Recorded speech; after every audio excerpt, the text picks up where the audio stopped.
So I've been waiting for this meeting for 20 years. I always had very strong feelings about autism and how it happened and where it came from. I wouldn't say that people were very understanding of where we were, but it's turning out that we understood a lot more than a lot of people who studied it, we think. Just a few decades ago, 1 in 10,000 children had autism. It used to be 1 in 20,000, then 1 in 10,000, and now it's 1 in 31, but in some areas it's much worse than that, if you can believe it. Because when you go from 20,000 to 10,000, and then you go to 12, you know there's something artificial.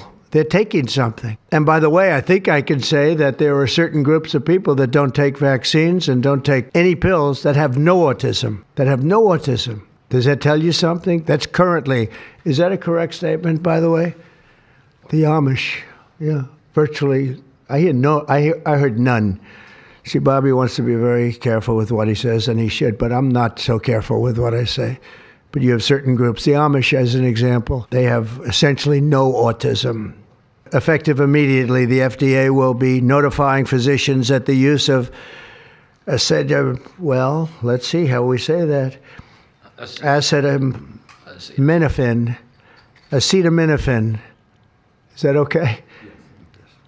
Which is basically commonly known as Tylenol during pregnancy, can be associated with a very increased risk of autism. So taking Tylenol is not good. All right, I'll say it. It's not good. Because I think you shouldn't take it, and you shouldn't take it during the entire pregnancy. They may tell you that toward the end of the pregnancy, you shouldn't take it during the entire, and you shouldn't give the child a Tylenol every time he's born and he goes and has a shot. You shouldn't give a Tylenol to that child. So ideally, you don't take it at all, but if you can't tough it out, or if there's a problem, you're going to end up doing it. But I think when you go for the shot, you take it in smaller doses and you spread it out over a period of years. And they pump so much stuff into those beautiful little babies, it's a disgrace. They're pumping, it looks like they're pumping into a horse. You have a little fragile child, and you get a vat of 80 different vaccines, I guess, 80 different blends, and they pump it in. So ideally, a woman won't take Tylenol. And on the vaccines, it would be good, instead of one visit where they pump the baby, load it up with stuff, you'll do it over a period of 4 times or 5 times. The MMR, I think, should be taken separately. This is based on what I feel. And then hepatitis B is sexually transmitted.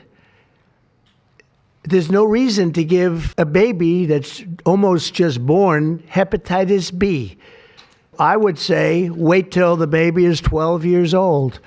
I'm very, very happy about it. I mean, this was mostly going to be on how not to have the child affected. I have so many friends with autistic children, but we've learned some pretty good things about certain elements of genius that can be given to a baby, and the baby can get better. Nothing bad can happen. It can only good happen. But with Tylenol, don't take it. Don't take it. And I will say there are parts of the world that don't take Tylenol. I mean, there's a rumor, and I don't know if it's so or not, that Cuba, they don't have Tylenol because they don't have the money for Tylenol, and they have virtually no autism, okay? Tell me about that one. You know, the way I look at it, don't take it. Don't take it. There's no downside in not taking it.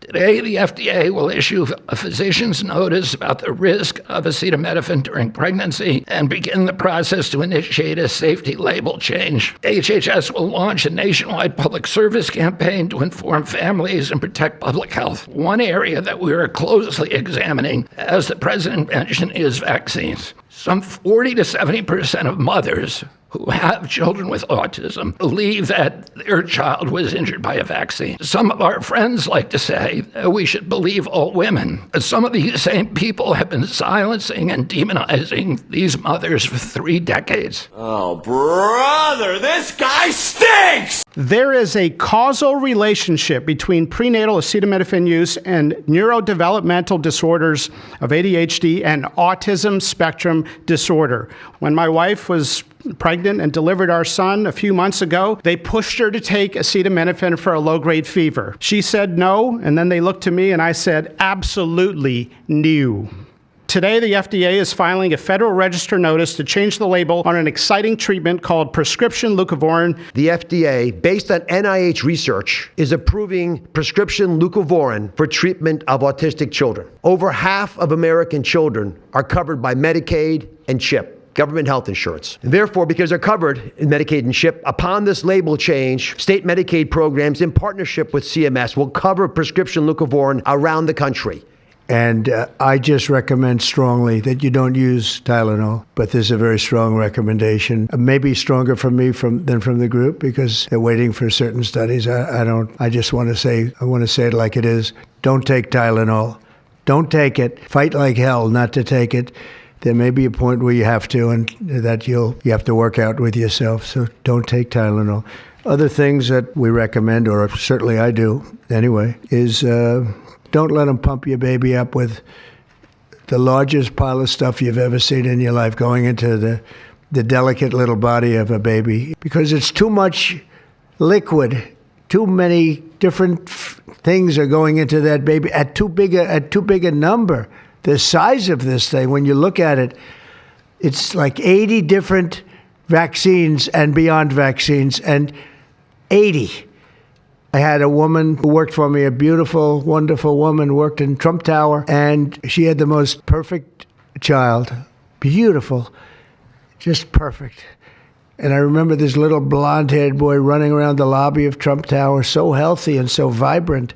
One day, I came in and she was crying her eyes out. I said, "Are you okay? What happened?" My boy, I've lost my boy. He was so beautiful. And I took him for a vaccine, sir. And he developed this unbelievable, I think she said 107, 108. You know, it goes well beyond when this happens. It goes up to 106, 107, 108.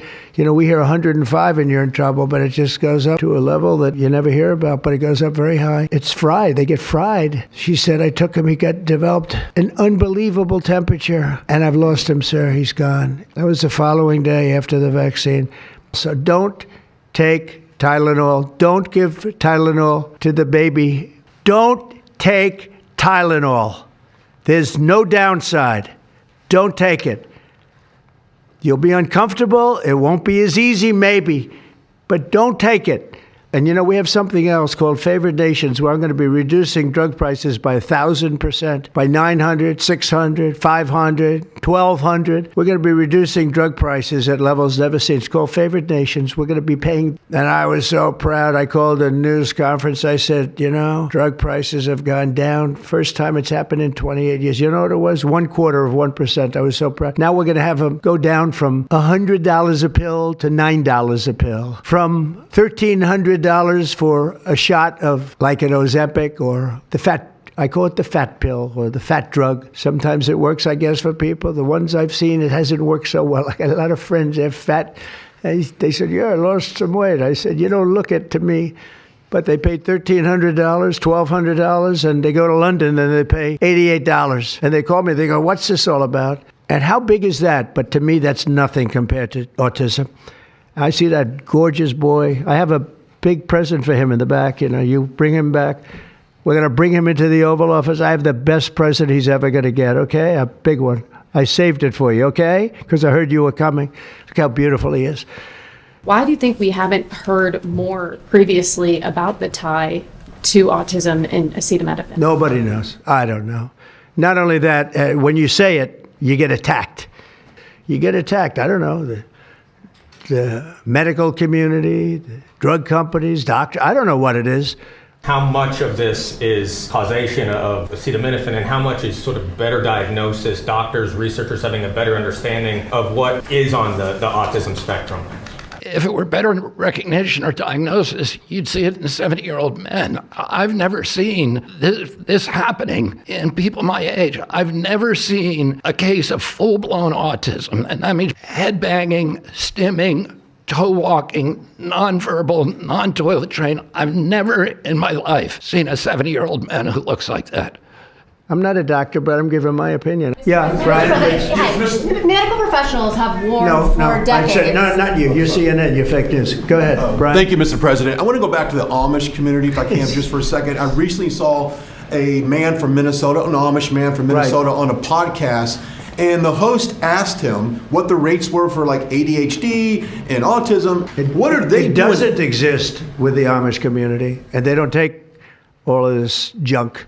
It doesn't exist. And I just say it again, don't take Tylenol. Don't take it.